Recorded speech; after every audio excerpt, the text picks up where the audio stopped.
આ ખાડીપુરને લઈ અને અત્યાર સુધીનો સૌથી મોટો દાવો થયો છે 20 વર્ષ બાદ પણ સરકારે કોઈ જ બોધપાઠ નથી લીધો। 2006 ના પૂર બાદ એક કમિટી બનાવવામાં આવી હતી।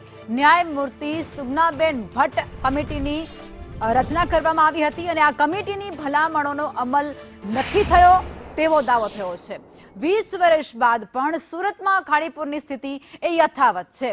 2026ના તારાજીના દ્રશ્યો સર્જાતા કામગીરી પર અનેક સવાલો ઉઠ્યા છે। ભલામણોનો અમલ કેમ ન થયો તે સૌથી મોટો સવાલ છે।